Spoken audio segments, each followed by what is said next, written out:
Assalamualaikum warahmatullahi wabarakatuh. Baiklah, eh, kami di sini akan review jurnal 7 dan 8 eh, yang beranggotakan Nabila Fitri Alita dengan NIM 210600886 dan selanjutnya ada Nasma Duniani dengan NIM 210600089 dan saya sendiri ada Hari Satria dengan NIM 210600141. Selanjutnya saya akan membacakan karakteristik pembiayaan syariah dan kelembagaan usaha terhadap pengembangan usaha mikro, kecil, dan menengah di Kota Padang. Yang pertama ada judul. Judulnya ada karakteristik pembiayaan syariah dan kelembagaan usaha terhadap pengembangan usaha mikro, kecil, dan menengah di Kota Padang. Dengan penulis Neng Kamarni dan Amar Ausri. Dengan volume dan halaman volume 4 dan nomor 2 halaman 89 sampai 104. Publikasi dengan jurnal EcoScience dan tahun 2015. Tujuan penelitian adalah bertujuan untuk menganalisis peran pembiayaan syariah yang diperoleh UMKM, karakteristik kelembagaan usaha, dan karakteristik pengusaha terhadap pengembangan usaha mikro, kecil, dan menengah di Kota Padang. Metode penelitian. Penelitian menggunakan pendekatan deskriptif kualitatif dan kuantitatif deskriptif. Teknik analisis data menggunakan analisis cross tabulation dan uji chi-square yang merupakan teknik analisis deskriptif. Penelitian ini menggunakan teknik sampling non-probability sampling dengan metode sampling insidental. Selanjutnya ada hasil penelitian. Peluang peningkatan pendapatan UMKM yang paling besar dilihat dari sisi jumlah pembiayaan dari 82% yang memperoleh pembiayaan di atas 5 juta. 61% berpeluang meningkat pendapatan UMKM-nya. Peluang yang besar bagi peningkatan UMKM selanjutnya adalah UMKM yang telah memiliki laporan keuangan sebanyak 58% dari 84 responden yang telah memiliki laporan keuangan dapat meningkatkan pendapatan mereka. Pendidikan responden sebanyak 69% adalah SMA ke atas, 50%, 49 diantaranya dapat meningkatkan pendapatan mereka dan hanya terdapat 9 responden yang tidak dapat meningkatkan pendapatan. Sementara, sebagian besar dari UMKM yang telah memiliki laporan keuangan yang dapat meningkat pendapatan mereka, yaitu sebanyak 58 dari total 88 responden yang telah memiliki laporan keuangan. Oke, materi selanjutnya akan dibacakan oleh Nabila Fitrialita.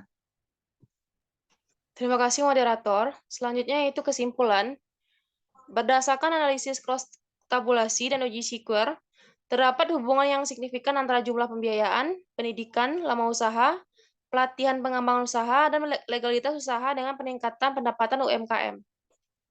Sementara itu, tidak terdapat hubungan yang signifikan antara jenis usaha dan kepemilikan laporan keuangan dengan peningkatan pendapatan UMKM. Peluang peningkatan pendapatan UMKM yang paling besar dilihat dari sisi jumlah pembiayaan. Dari 82% yang memperoleh pembiayaan di atas 5 juta, dengan 61% berpeluang meningkat pendapatannya selanjutnya adalah UMKM yang telah memiliki laporan keuangan. Sebanyak 58% dari 84 responden yang telah memiliki laporan keuangan dapat meningkatkan pendapatan mereka.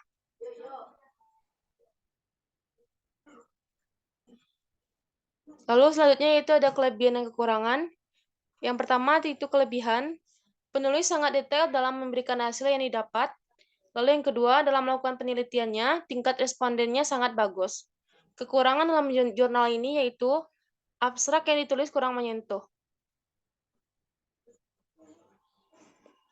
Saran, pemerintah daerah harusnya banyak melakukan tindakan-tindakan atau kebijakan yang dapat mendorong meningkatnya pendapatan UMKM, agar memberikan kontribusi yang baik bagi perekonomian Kota Padang, sekaligus mengurangi pengangguran dan kemiskinan.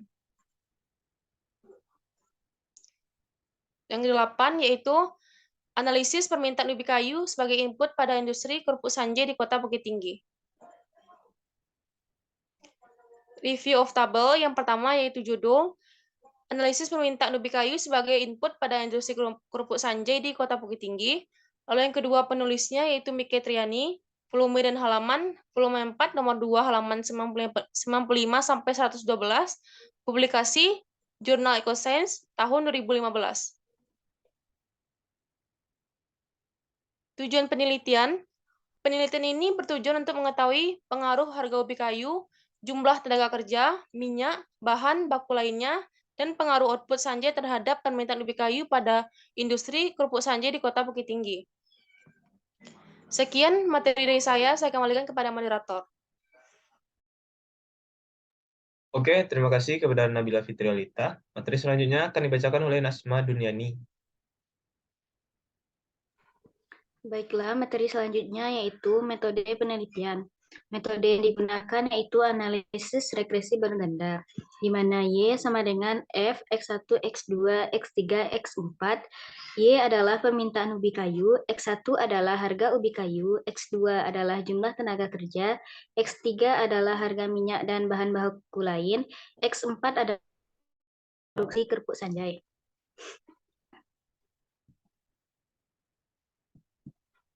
Hasil penelitiannya, berdasarkan hasil uji hipotesis dengan menggunakan uji F, bahwa terdapat pengaruh signifikan antara harga ubi kayu, jumlah tenaga kerja, bahan baku secara bersama-sama terhadap permintaan ubi kayu pada industri kerupuk Sanjay di Kota Bukit Tinggi, dengan nilai F hitung dalam penelitian ini sebesar 19,997 atau signifikan yang diperoleh adalah sebesar 2,21 pada alfa sama dengan 0,05.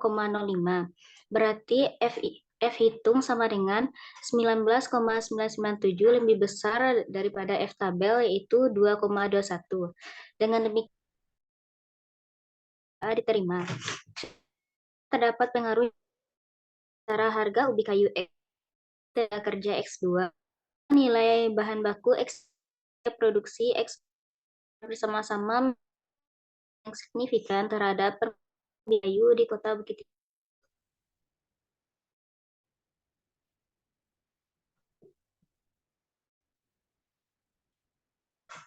Kesimpulannya, yang pertama, variabel harga ubi kayu berpengaruh negatif signifikan terhadap ubi kayu di Kota Bukit Tinggi, yaitu Y, di mana koefisien regresi untuk variabel harga ubi kayu adalah sebesar 1,15358,578%.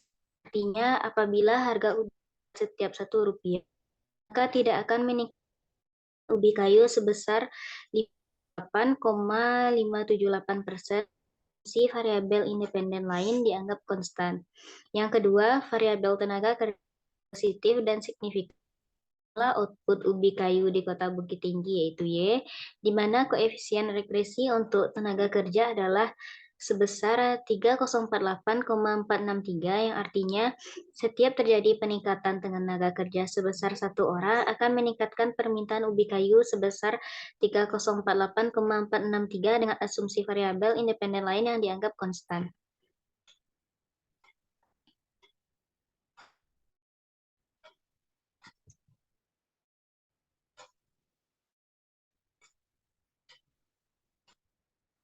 Kelebihan dan kekurangannya. Kelebihannya, tabel pada hasil penelitian jelas serta meliputi penjelasan narasi. Kekurangannya, abstrak yang ditulis kurang menyeluruh dan terletak pada pendahuluan yang begitu panjang serta tidak langsung to the point.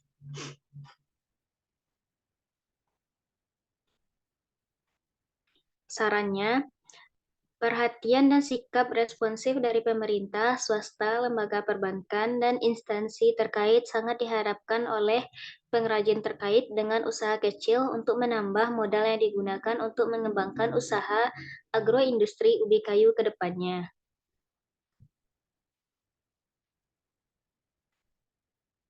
Sekian materi dari saya kembalikan ke moderator. Baiklah, terima kasih kepada Nasma Duniani. Mungkin sekian yang bisa kita sampaikan. Mohon maaf jika ada kesalahan kata. Wabillahi taufiq wal hidayah. Assalamualaikum warahmatullahi wabarakatuh.